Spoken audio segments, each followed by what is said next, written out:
We've concluded the chapter of Al-I'rāb, the chapter of Al-I'rāb according to Ibn Ajurrū. Bear this in mind. The classes that we have with us today, they are not basically this entire series of Al-Ājurrūmiyyah is not meant to literally break down every single piece as part of what the text is providing. Actually is to introduce to you the grammar of Arabic to know exactly.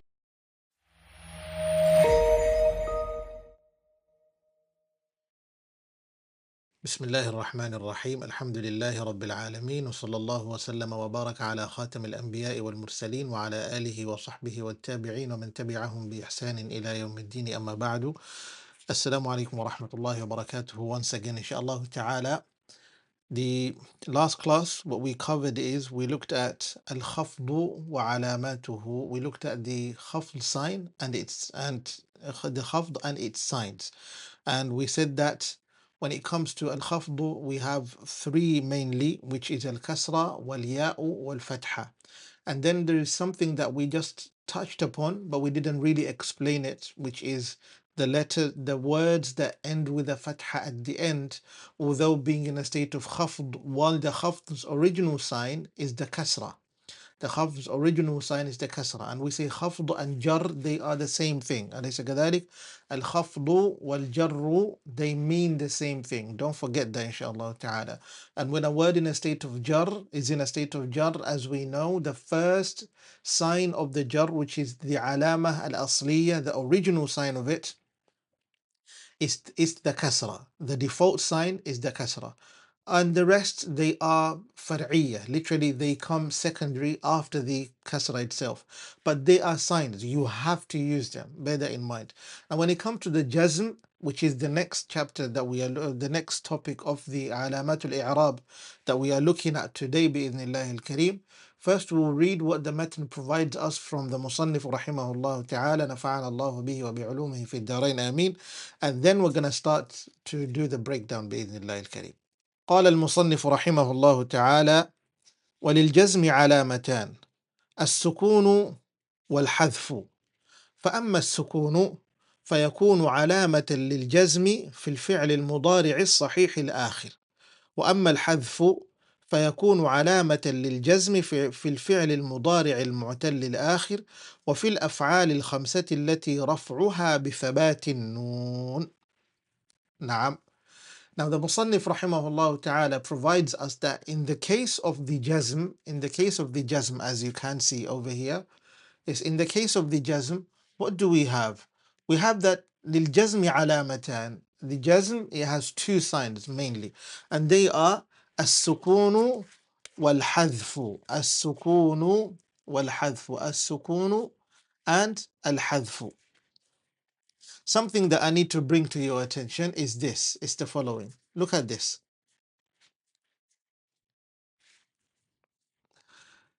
When it comes to the jazm, al-jazmu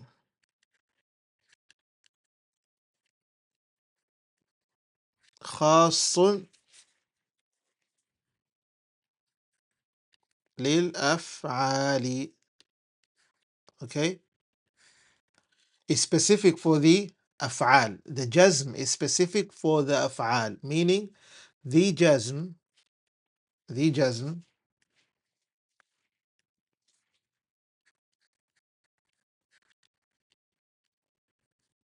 is specific for the verbs. So we are focusing on verbs alone. Bear that in mind. We are focusing on verbs alone, inshallah ta'ala. What is that supposed to mean? If we're focusing on verbs, then verbs, what you need to realize is this. There is something called the sukoon at the end, and that is this sign, or there is something called omission, to omit. Understood?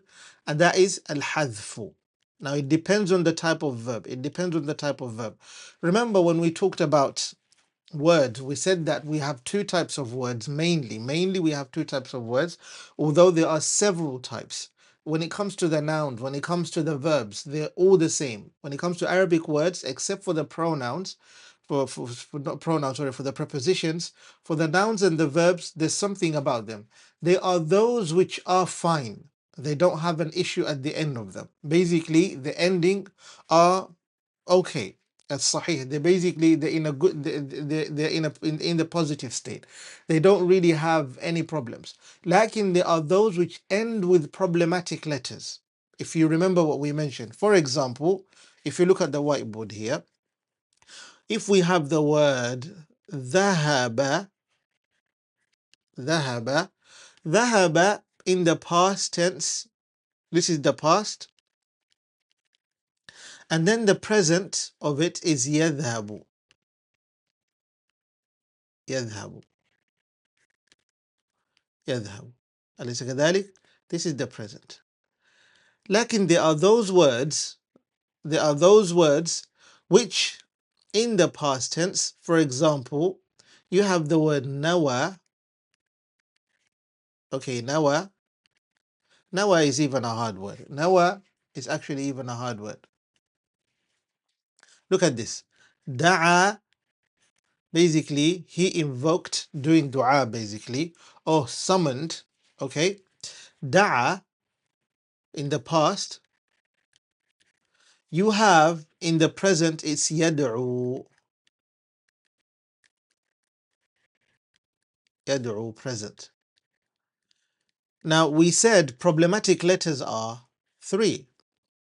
These letters which are known as أحرف العلة, أحرف العلة, the letters which cause problems when it comes to the words themselves, they are 3 as we said, and they are الألف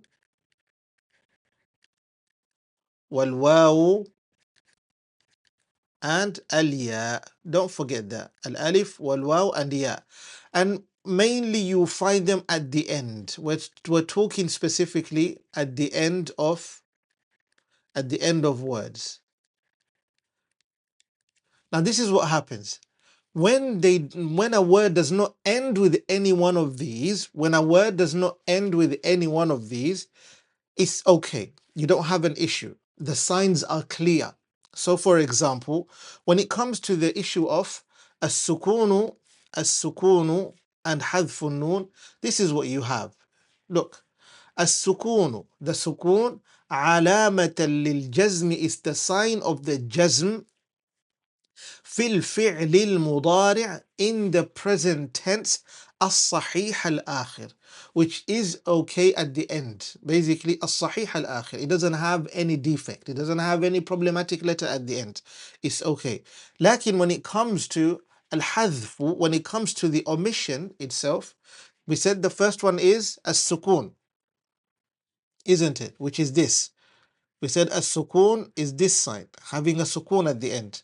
لكن the omission sign, علامة للجزم, it is the sign for the jazm في, on or in, at الفعل المضارع المعتل الآخر. The first one is the present tense which has a a problematic letter at the end.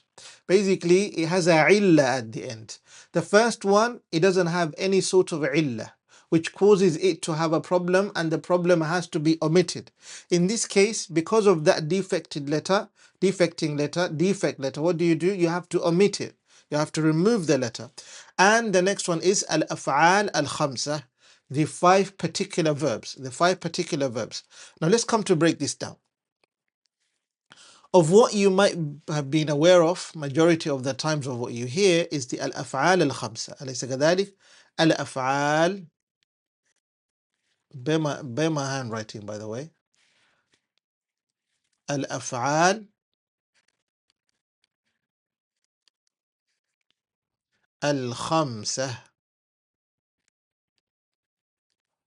أيوة, al-af'al al-khamsa, the 5 particular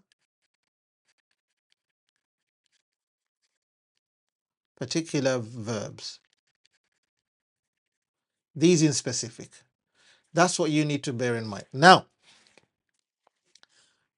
they are تفعلون, as you know, تفعلون.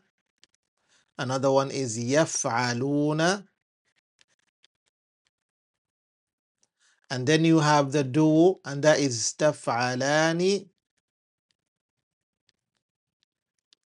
taf'alani, yaf'alani. And then you have one which is single, and that is for the female, and it's in the present. Taf'alina, taf'alina. Now what happens here? What happens here? Taf'aluna, yaf'aluna, taf'alani, yaf'alani. What happens here? These, by the way, even if they are known as the particular 5 verbs, bear this in mind. They are scales in the Arabic words. They are known as scales. They are used as a means to an end for you to know how to use Arabic words particularly. So these type of words that you will find which are in the scale, such as this one, you know, okay, what are the rules behind them? Now this might become a little bit mind-boggling right now. Remember, it's a topic related to sarf, morphology. I don't want to bring it over here, but just understand the concept itself. Bear this in mind. The classes that we have with us today, they are not basically this entire series of Al-Ājrūmiyyah is not meant to literally break down every single piece as part of what the text is providing. Actually is to introduce to you the grammar of Arabic, to know exactly, okay, this is how grammar looks like and this is how I should expect it. So when you start diving deeper into the science itself, you already know exactly what, basically, in other words, as the words are used today, what you're signing up for or what to expect. You already know that. Lakin beyond that, of what you should be doing right now is understanding how do the rules work. That's what we need to know, inshallah ta'ala. So when you look at this, when it comes to the omission part, we said that you either have a present tense which is has a defect at the end, and that is, for example, for this one, we already done number 1, and number 1 is al-af'al al-khamsa, the 5 particular verbs. We mentioned them, only mentioned them. We haven't done anything about them. Like when it comes to the other one, it's al-fi'l al-mudari', al-fi'l al-mudari' al-mu'tal al-akhir. That which has a harf illa at the end. Now that could be yaqdi, yaqdi. Okay? Look at the end of it. It ended with a ya. Look at the following word. يدعو, يدعو. Look at the end of it. Ended with a wow. Look at this following word. You have يخشى. Okay, يخشى. Look at this one. Ended with a short alif, basically an alif. In this case, what happens is when they are now, as you already know, look at this. You notice al-fi'l al-mudari' al-mu'tal al-akhir. We're going to start with this one. In this one, it's much easier to start with the hard ones and then deal with them as you move along, inshallah. أيوة. الفعل المضارع المعتل الآخر. This one, the present tense which has a harf illa at the end. With this one, now look. نعم. يقضي, يدعو, يخشى. In this case, when you have a jazm preposition such as lam or in, and we're going to look at this inshallah ta'ala in the next lessons as we move along. النواصب عشرة والجوازم ثمانية عشرة, according to what the Musannif rahimahullah ta'ala provides in the text.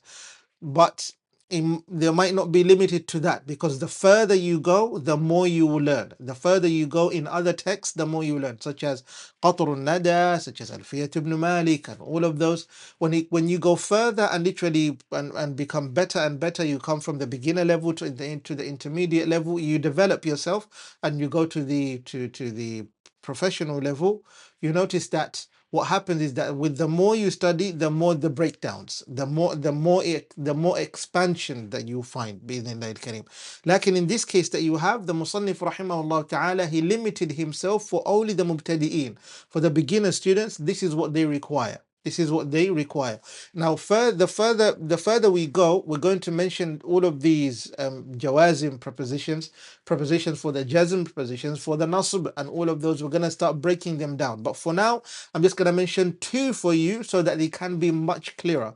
I don't want to give you too much so it becomes difficult. I just want to give you a glimpse or a drop of what you need in order for you to understand the concept. Now look at this. Lam and in. Lam and in. Now lam commonly used and in is commonly used as well. Now when you see lam, for example, lam, then you're going to expect, if you have the single form verb which ended with a problematic letter, with a harf illah, such as, for example, let's take the word yaqdi in this case.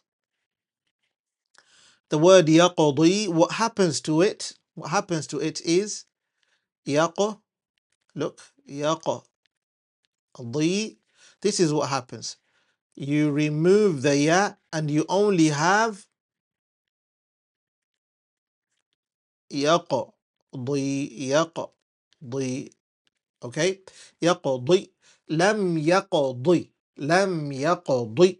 Like that. So the ya is removed, which means it's omission now. We're talking about the present tense, which has a what? A problematic letter at the end. We're only talking about that first. When you have the word yad'u, mathalan, you have the word yad'u, as we mentioned, which ended with a waw. What would you have? You have yad'u, in this case. Yad'u. أليس كذلك? It's as simple as that. And if you have the word yakhsha,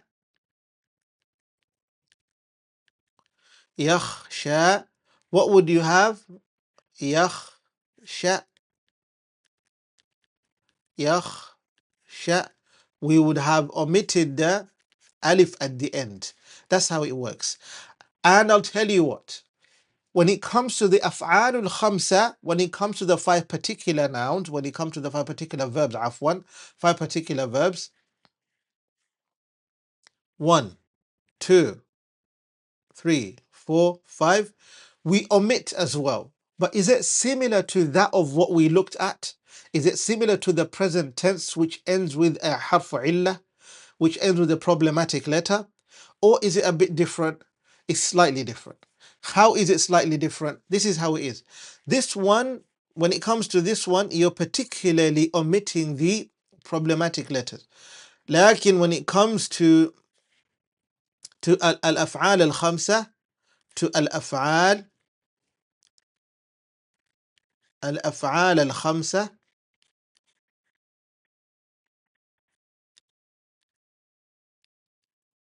al-af'al al-khamsa, what do you notice? You notice that we omit the noon. So if we have the word taf'aluna,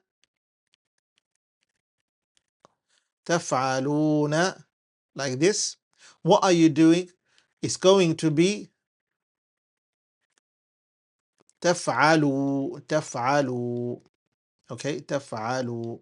You omit the noon. The noon goes away. Now this is the writing standards. Basically, you add the alif at the end for taf'alu. Lakin that's not the purpose of what we're here for. The purpose is to show that the noon is gone. Okay, the noon is omitted basically. It's not there. The noon is gone. In the case of yaf'aluna, the same applies. Yaf'aluna, like this. What do you find? We omit the noon as well. You will find yaf'alu.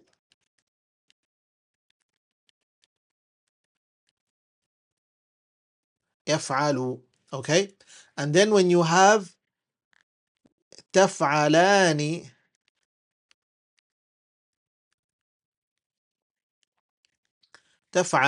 what do you get? Taf'ala.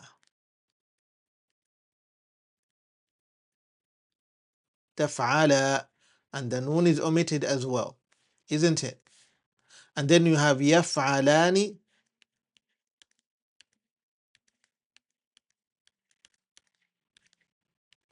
يفعلا.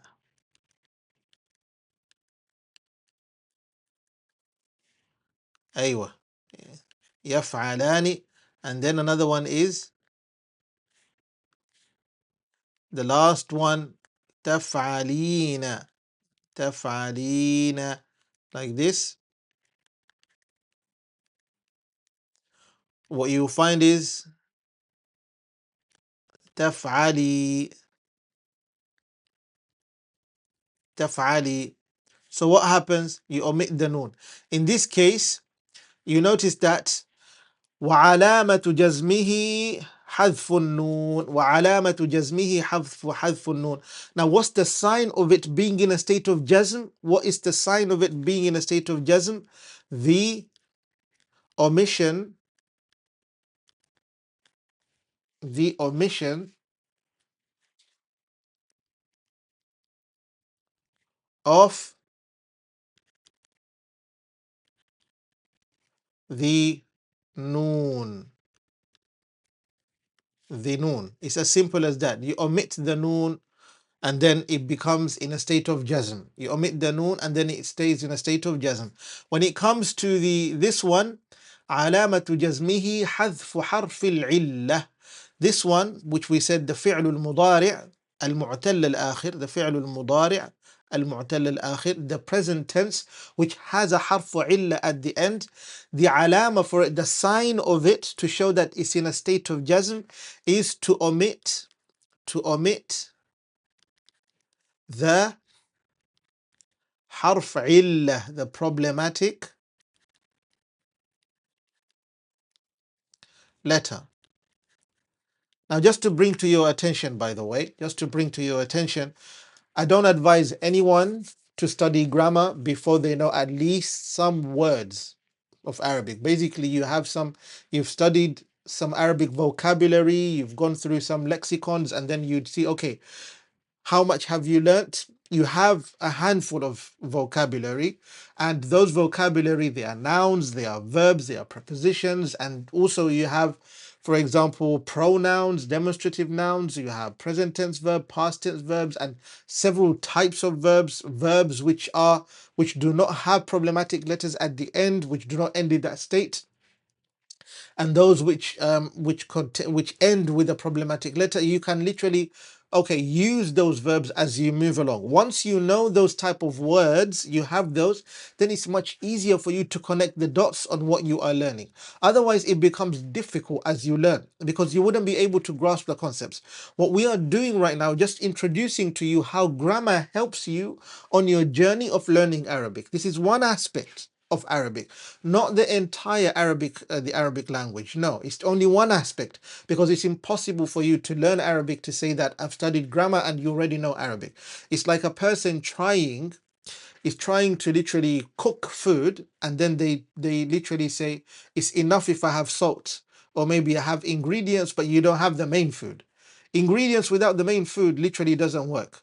Now the main food might be the vocabulary itself, and then these ingredients literally do what? Spice up the food and make the food to become delicious. أليس كذلك? When it comes to grammar, it perfects your language, and it corrects your mistakes, and it makes you to become what? To become understandable. Without grammar, you wouldn't be able to distinguish between what you are trying to explain about the detail, what's the detail you're covering, who did the action, who was the victim, and all of that, of course. And without the morphology as well, it will be difficult for you to know how to use the vocabulary and have that powerhouse, which literally provides you with the strength of the language itself, inshallah. But first, it all starts with the vocabulary. So my advice is study some vocabulary, memorize them, know the meanings of them, how to use them, just abstractly, literally, as an abstract. Just know the meaning of them. You don't have to literally know, okay, I can use it this way, I can change it this way, this change like, no. Just master them as they are. Then once you do that, then you can now start going further a little bit, inshallah ta'ala. So coming back to the notes, what do we have? We said that we said that the Musannif rahimahullah ta'ala, he said that للجزم علامتان. The alamat of the jazm are two: السكون and حذف النون. السكون and حذف النون. When it comes to the sukoon, it appears at the end, it's remained. The sukoon remains at the end of a present tense verb, not past tense, not commanding tense, future tense, la, a present tense verb which is complete at the end. It doesn't have a problem at the end. You can see the letter. We said that a present tense verb which ends with a problematic letter is that which ends with either alif, waw, or ya. Lakin the omission only happens on a present tense verb which ends with any one of these three problematic letters. And the next type is al-af'al al-khamsa, the five verbs, the five particular verbs that we have, inshallah ta'ala. Now, what I want to bring to your attention, bi'idhnillah al-kareem, is a summary of the Arabic inflections. We've covered all of them, alhamdulillah, up to now, and we've concluded. We've concluded the chapter of Al-I'rāb. The chapter of Al-I'rāb according to Ibn Ājurrūm. The chapter of Al-I'rāb, we've concluded it according to Ibn Ājurrūm. Once you've literally passed this stage, the next stage that comes literally allows you to now start delving into breaking down these alamatul i'rab, and also at the same time learning also the aqsamul kalima, aqsamul kalam, the types of speech. You now start using them, because the rest of what appears, inshallah ta'ala, is literally marfu'at al-asma, babu marfu'at al-asma, the asma which are in the state of raf'a. And then you come to al-mansubat, babu al-mansubat, when it comes to the nasb states of words. And then when it comes to babu al-makhfudat, when it comes to babu al-makhfudat, words which are in a state of jarr at the same time. And I believe that's the end. That's the end of the chapter. He doesn't even look into anything related to Babul Majzumat. He doesn't even look into at least the Jazm, and then start teaching us, okay, the Jazm, the breakdown, some of it, because it's not needed right now. It's not needed right now. What he does is he provides us all of that of what we need. And at the moment, when it comes to the summary, you notice, what do we have? This is what we have: a summary of Arabic inflections. First of all, we've learned that Arabic words, when it comes to the Arabic grammar itself, we're specifically focusing at the end of the words, the ending of words. Al-Kalimatul Arabiyyah, we said that the imma sarf is imma, they are morphology, or an-nahu when we break them down. So as sarf, morphology, they focus on the abniyatul kalima, the building blocks of the words, while an-nahu focus on the end of the words. وعلامات الإعراب خاصة, the inflections, the Arabic inflections, we said that they are four. And that is الرفع, النصب, الجر, known also as الخفض, and الجزم. And we said that when it comes to alamat, we have al-alamat al-asliyah. We have the original signs for each inflection. We have the original signs for each type of inflection. For the raf'a, for the nasb, for the jarr, and the jazm, each one of them have their original sign. And they are known as al-raf'u. The original sign for al-raf'u is what? Al-dhamma. The original sign of al-nasb is al-fatḥah. The original sign of al-jarr is al-kasrah. The original sign of al-jazm is al-sukoon. Now the secondary signs for each. وعلامات الإعراب الفرعية. Now علامات الإعراب الفرعية, the secondary signs, which literally they are not the original signs. When it comes to the inflections, they are al-waw, the waw, the alif, the ya, the noon, the kasrah, and the fatḥah, and the hadf, the fatḥah, and also the omission that we just looked into right now, the omission. Now, can we specifically say which one is for which at the moment? Actually, no. If you go to the previous classes, inshallah ta'ala, you'll notice that we broke these down. So for example, when it comes to the al-af'al al-khamsa, when it comes to the af'al al-khamsa itself, you notice that the remaining of the noon at the end of it is the sign of it while in a state of rafa. Now let me give you an example. so that it can be very clear for you, even though we've done this in the previous classes, inshallah ta'ala. If you go to the playlist below on the description, you'll notice that those are covered already. Go through the playlist, go through all of the lessons, inshallah ta'ala, up to now. You should be able to have some sort of understanding bi'idhnillah al-kareem. The classes are not long as you think. They're literally kept to at least half an hour or a little bit more, so that they can be digestible. That's the whole purpose. If you have just stumbled on this class and you haven't done the rest, I would advise you to start from the beginning, slowly but surely, inshallah ta'ala, up to now, bi'idhnillah al-kareem. It becomes much easier. It becomes much easier. And if you join the Telegram group, you notice there we provide you with the notes for every single class, inshallah ta'ala. So look at the whiteboard. What do we have? So this same يفعلون, I will just use يفعلون, by the way. يفعلون, from the five particular verbs. You notice when it's in a state of raf', the noon remains. Okay, we say that the alama, the sign of it being in a state of raf', it is ثبوت النون, ثبوت النون, and that is the remaining of the noon. Okay, the remaining of the noon and the existence of the noon. Okay, the existence of the noon. Lakin the sign of it being in a state of nasb, it being in a state of nasb or in a state of jazm, it is what? It is the removal, the omission of the noon. حذف النون, حذف النون. Understood? It is hadf noon. When in a state of nasb, or jazm, it is the hadf of the noon, and that is يفعل, like this. Okay, يفعل. Now the noon is gone. أليس كذلك? Now this is one of it. Now if you look at the علامات الفرعية, we just covered the noon. أليس كذلك? Another example, for example, the waw itself. When it comes to the waw, how do we use the waw? مثلا, we have جمع مذكر السالم. One example I'll give you. جمع مذكر السالم for the رفع only for the رفع. أليس كذلك؟ مسلمون, the masculine plural noun. مسلمون, the sign of it, it's الواو, الواو, the existence of the واو. وعلامة رفعه الواو, وعلامة رفعه الواو, and the sign of it being in a state of rafa is the existence of the waw at the end of it. We don't look at the noon. Remember, the difference between this and this is that this is a noun and this is a verb. The difference between the two is that one is a noun, one is a verb. And if this is a verb, if this is a noun particularly, then the i'rab of it will be ending with a waw. And يفعلون, if it's a verb, the i'rab of it will be ending with the existing of a noon. Only if the noon is omitted, removed, what do you say? حذف النون. And in this case, for example, the muslimuna, we said that when the verb is in a state of nasb or jazm, we remove the noon. أليس كذلك؟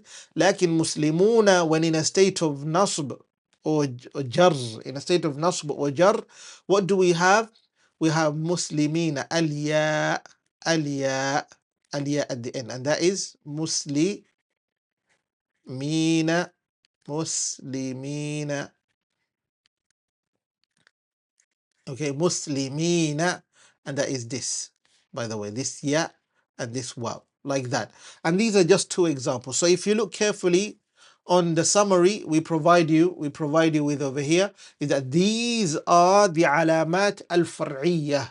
These are the signs known as the other signs, these secondary signs.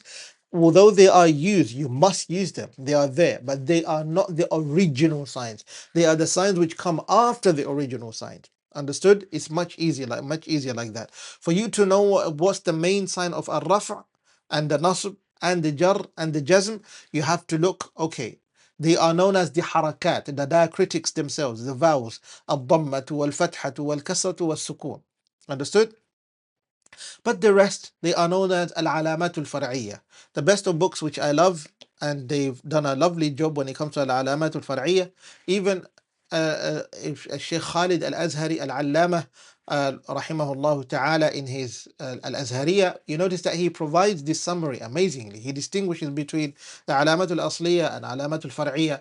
And if you look at Tuhfatul Saniyah li Muhammad Muhyiddin rahimahullah ta'ala, which is the sharh of this Ibn Ajurrum that we are looking into, you notice that mashallah tabarakallah, he's literally done a fantastic job into showing that, okay, these are the alamat al-asliyah, but the rest, they are alamat al-far'iyah.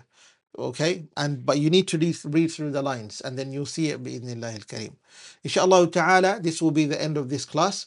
The next class bi'idhnillah al-kareem, we'll start looking into a summary of all of what we've done in terms of the words, not the alamat anymore.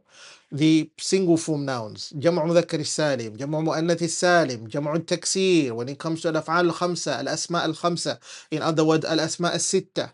And inshallah ta'ala, everything that we've covered on the types of words that we've looked into according to the i'rabat.